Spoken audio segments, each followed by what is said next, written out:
Hey guys, how's it going? My name is Arden, and today we're talking about Age of Khonshu, latest story arc, well, the latest completed story arc in the Avengers saga, written by Jason Aaron as he continues his pretty long volume at this point.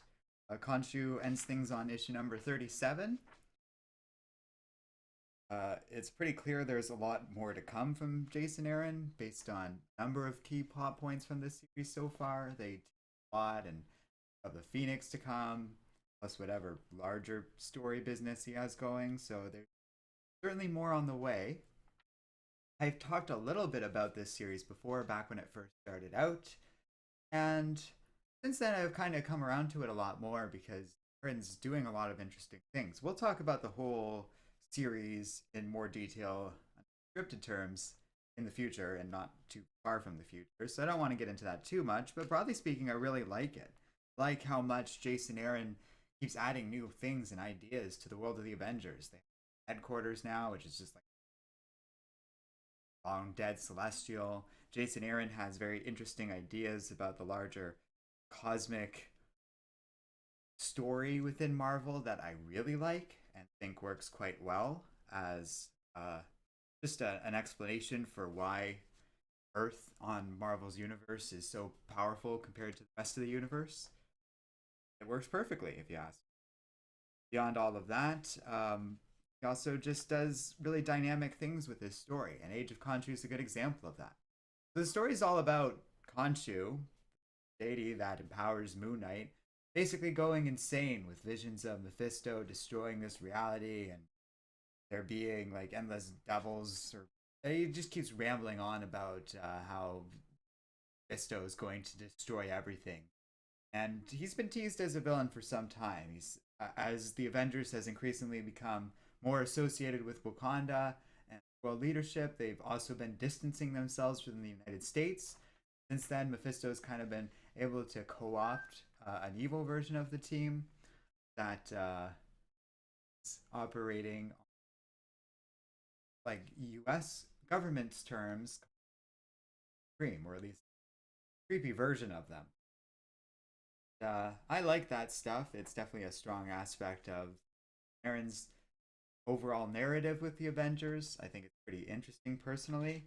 But in this story, that is largely just used as a vehicle for why Khonshu is going a little more erratic than he usually is. Let's put it that way.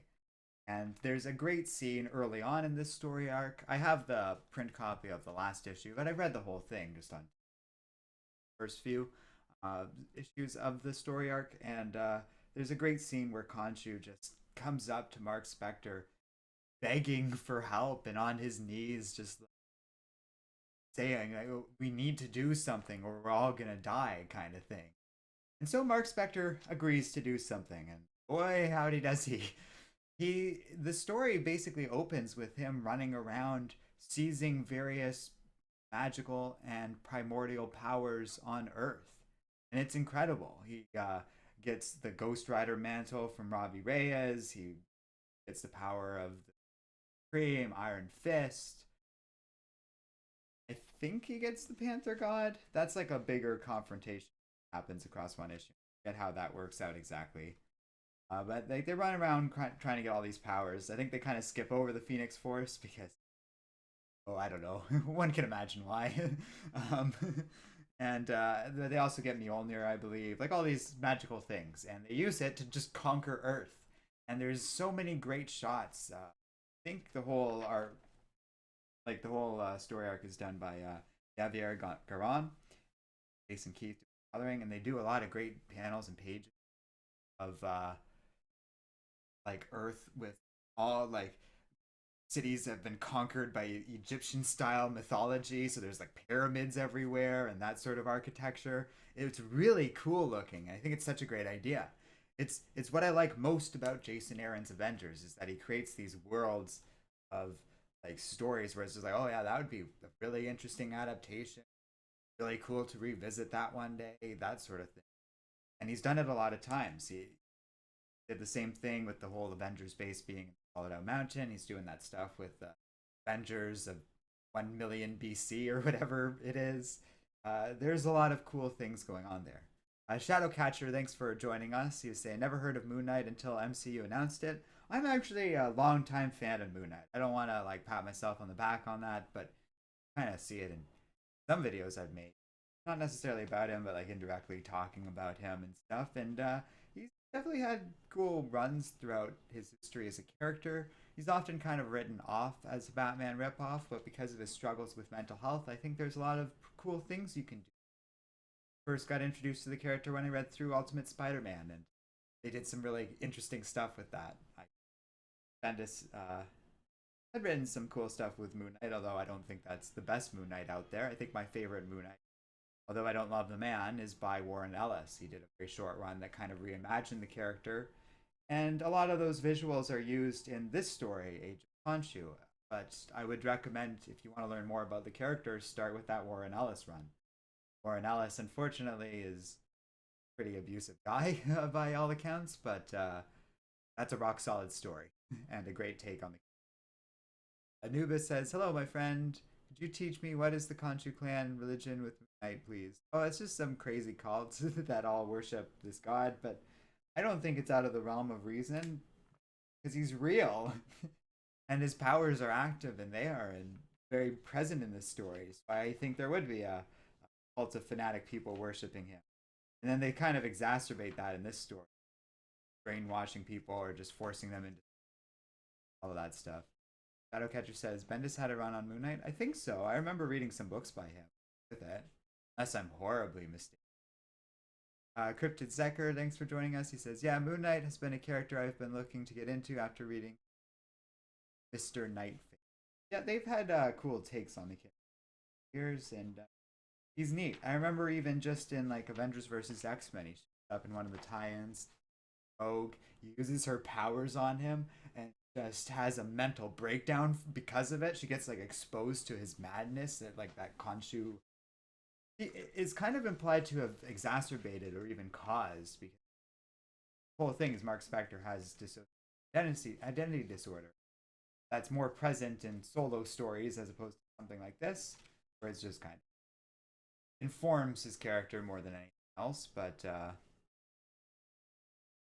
says, okay, so Moon Knight has a relation with Egyptian mythology like Apocalypse. Yeah, Moon Knight can be thought of as just like an Egyptian equivalent or something like that. He's a little different. He's like avatar of a god, has a or who is a god, but it's that kind of idea. There's a lot of mythologies very real in the world of Marvel, Greek, Norse, Egyptian, all being so, Christian as well. The Punishers had encounters with other characters have had encounters with similar celestial beings. Like Japanese mythology and mythological figures from their history have shown up in stories. It's pretty much, if a culture exists and it has some sort of mythology, in Marvel's world, it is true. These stories are based on some sort of glimmer of reality and real powers that existed back then. Some form or because yeah, I don't think there's really a culture that hasn't proven. Alpha Flight has shown us that's true. Indigenous cultures in North America, or if we push things, that would be true. Other probably a wide well that hasn't been explored yet. India, I don't think I've seen a lot of stuff from that in Marvel. Just creatures and cultures, or like cultural figures from like their lore and legends, just like culture, and will probably be used eventually for stories if they haven't already.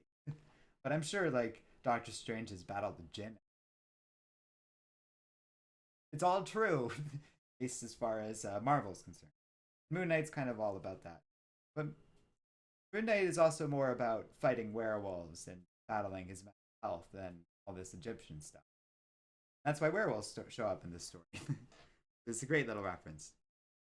And anyways, the story kind of resolves the way most of the Jason Aaron ones do, like all this cool build up and neat ideas being floated around, and then the kind of come together and fix everything. Hooray! So it's not like a big ending or anything like that. It kind of keeps just ramping up towards this larger thing. Mark Spector does eventually decide to get the Phoenix powers so that he can use it against Khonshu himself, who's just going out of control.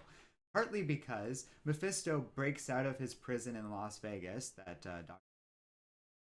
a while back, and just keeps showing up to try and kill Khonshu in various versions of him. There's like a pirate version, and there's this another excellent scene where they like Khonshu kills another version of Mephisto, and they just add him to this gigantic, enormous pile of dead Mephistos that just keep going after this god. So Khonshu goes off the rails, and Mark Spector realizes he's made a huge mistake, and gains the Phoenix powers, uses it to kind of defeat something or knock him down at least, so the rest of the Avengers can do so. And then Mark Spector nearly becomes like the Dark Moon Knight and has to resist it, but is actually able to successfully repel the Phoenix more destructive instincts, because it just wants to burn the earth the second that it's summoned and takes out Khonshu. And the next story arc is confirmed to be all about the Phoenix. So the Avengers kind of assemble and deal with that.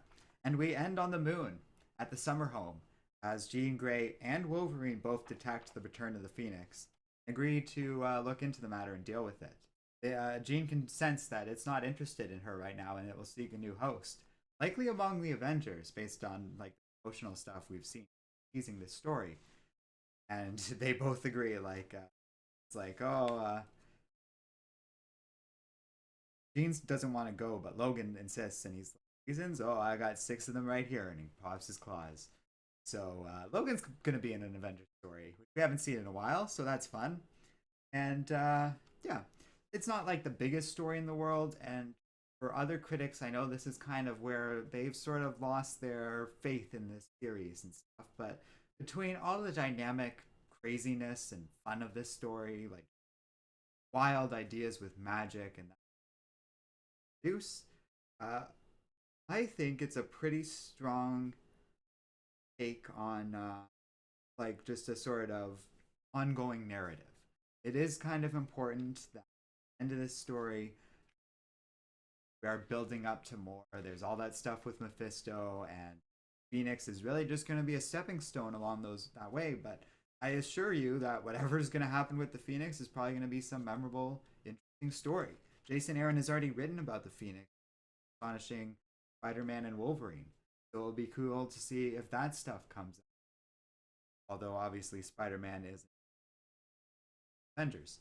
And Avengers don't feel like a huge part of this story to like Mark Spector and Moon Knight and Khonshu kind of being the focus of this particular tale. Quite interesting. And I personally enjoyed it. But this also suffers greatly because of that, in terms of the actual Avengers team, because they're kind of just introduced, or like here to ultimately defeat Khonshu after Mark Spector does his big thing, but he really carries the emotional thrust of this story. And they're just kind of there to deliver quips. And in spite of everything I've said about Jason Aaron's wrong, I hate the way he does little quips for the kind of like MCU style jokes, which have never really been necessary for the Avengers as a historical comic book series. And Jason Aaron's not very good at it. He is good at larger ideas, this big, larger than life narrative of expanding the Marvel lore, the Avengers of 10 million BC, all this stuff with an Age of Khonshu, where literally like they take over the earth. That was really cool and interesting. But the dialogue and little snippets of clips and stuff, like right here when Iron Man is got like, I was like, all right, Moon Knight, you're empowered by the Phoenix Force, which he doesn't say, but and then he's like, I got $10 million worth of equipment right here. Like, what are you gonna do? And it's like, it just makes Tony Stark look like an utter fool. He knows damn well how powerful the Phoenix Force is. This has been explicitly covered at this point, like just in Avengers history. And of course, Mark Spector just blows them away. And that happens a lot. That happens to all of the Avengers characters in a way that often makes Characters such as Black Panther feel out of character when they're delivering these quips, and it's by far the weakest, most consistent part of Jason Aaron's story. I also don't love the formula that he get to introduce that. It's that the way that he kind of typically resolves these stories last minute. Scott Snyder kind of does that same thing where we introduce a lot of cool ideas, but we have trouble following through on them, have trouble resolving them in a way that isn't just like, oh, they do this thing and everything's better just like that. That's what happens here and has happened in a lot of Avengers story arcs so far. So there are strengths and weaknesses to Jason Aaron's run. Personally, I feel the strengths of adding all this creativity and ideas to the Avengers narrative outweigh the weaknesses, being a formula, some of the characters' dialogue just being written awfully. Because beyond that, the writing of the characters is excellent. There have been scenes and issues where we've had Carol Danvers taking Robbie Reyes out fishing just so she can kind of check in on the character and make sure he's doing well because it seems struggling lately. And he's the team's latest newbie. For the Avengers, generally in their history, do have one or two characters that are team, and right now that's Robbie Reyes, and I think he's an excellent new novice to the. He really is kind of the emotional heart of this particular take on the Avengers, and I love him for it. Good stuff overall. Oh, interesting. I'm seeing different names for the artists other than Javier Garron, who did this last issue. Ed McGuinness. Maybe he just did the cover. So there's some excellent artwork, and I would recommend this book in spite of some misgivings. But aside from the quips, I do like the character work. I like how Black Panther team. I like how it's all being associated with Honda and Thor, Iron Man, and Captain America are kind of being a little humble and knowing that they've made mistakes in the past and letting T'Challa kind of take the. They all have an interesting dynamic with each other in this series, as well as Tony and Carol Danvers. There are still issues with how Carol is written in the Avengers, but she's never been better because she cares about the team, even if she often butts heads with Tony Stark and does things like reach out to Robbie Reyes trouble that make her such a better character than so many other stories. Carol Danvers solo series stuff. A lot of things with her past Avengers books or crossover stories have really. Okay, so Garron did some of this, but seeing other names, it's an excellent piece of artwork achieved. So I think we'll leave things there. Oh wait, well I haven't read chat in a while, so.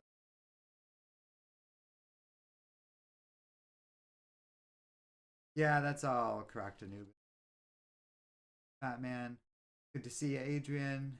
Cryptid Zecker said there should be a Moon Knight versus Deadpool series to determine as or messed up head. I agree. That would be cool. They've done a lot of miniseries of Deadpool versus various characters. Deadpool versus Moon Knight would be fun. All you have to do is find some way to explore their psychologies a little. But they're in the world of Marvel. 10,000 million are spamming. Right? Spamming us with the same content over and over again. It's an easy way to get shadow banned. There we go. Okay. Cryptic Zector says, I'll never forgive Mephisto for one more daying Spider-Man. Well, superior Spider-Man, but I get what you're saying. At least Mephisto's been pretty fun so far here.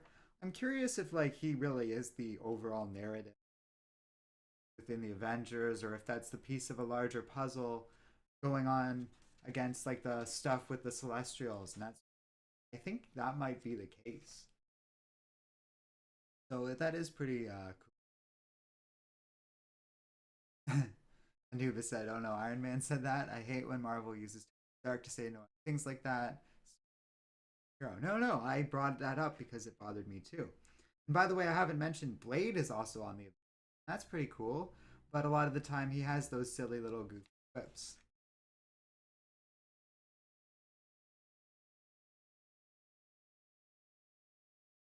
Shadowcatcher I agree with you, but we're not going to relitigate one more day.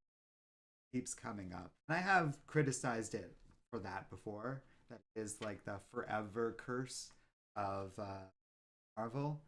But yeah, like in one of those things that just keeps coming up and grinding up against like various aspects of or like Marvel history.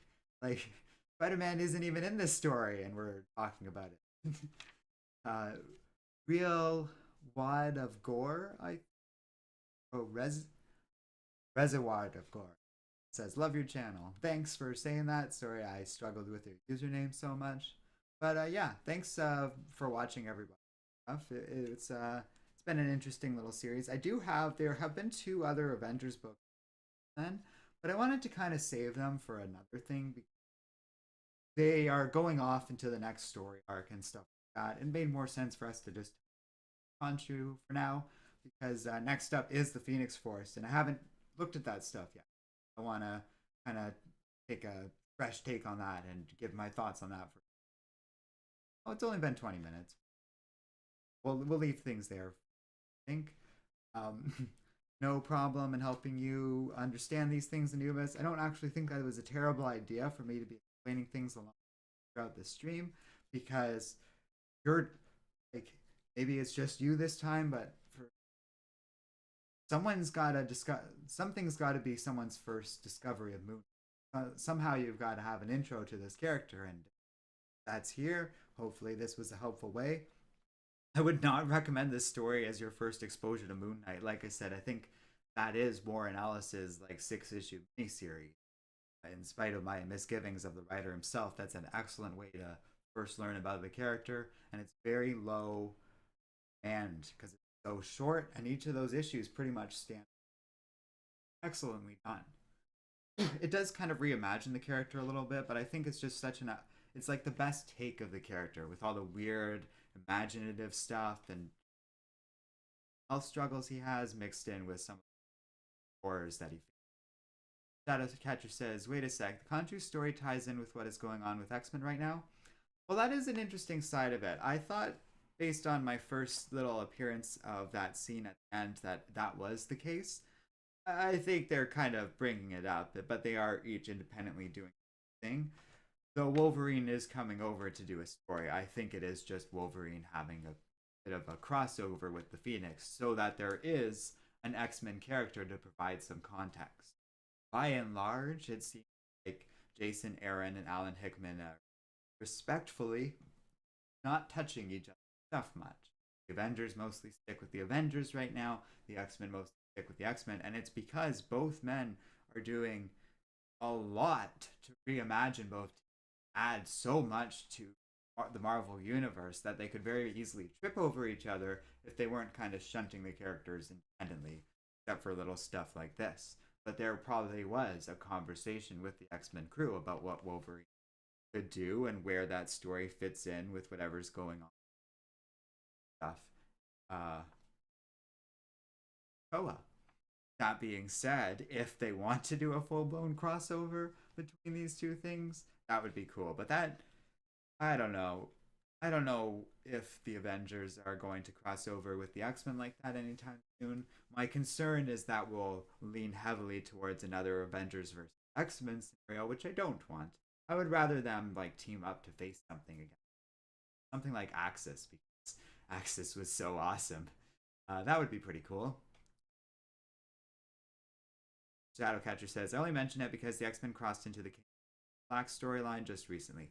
Well, that is going to be a big crossover, and I assume Avengers are going to have some sort of Black story. But that we are also going to do a video about King in Black at some point, so that when we get Ninja Genko, thanks for joining us. Rezi says, wish they'd do a Deadpool kills the Marvel Universe movie. They've kind of like teased that recently, and that would be kind of cool. I would argue that we all need to get, like us, the movie industry, everyone needs to get out of our heads about any sort of notion of things being limited. Because there's so many cool movie things they could do with Deadpool. I would argue that now that we've done Infinity War and stuff, a Deadpool versus Thanos movie would be cool as hell. for example. Well, not to mention all the other Deadpool verses we could do, or Deadpool kills the Marvel universe, or just Deadpool like hanging out with the ghosts of dead presidents. There's so many cool Deadpool stories. I'm all for just like giving like letting Marvel just make one of these movies every few years until Ryan Reynolds doesn't want to do it, then taking a break until we like until Marvel finds someone else who can. I also believe that these characters are bigger than anyone. Stuff like Robert Downey Jr. But anyways, let's not get into that too much. That's a whole other conversation. Nuba says, I don't think Disney will do Deadpool kills the Marvel universe. I think that Disney gonna start probably making moves to change the Marvel brand a little bit so that it can do darker things or create some sort of outlet for them. At some point, they're going to have to. The plan was, I think, for Netflix to be that until Plus came along. Now I think Disney Plus can show a darker side of things.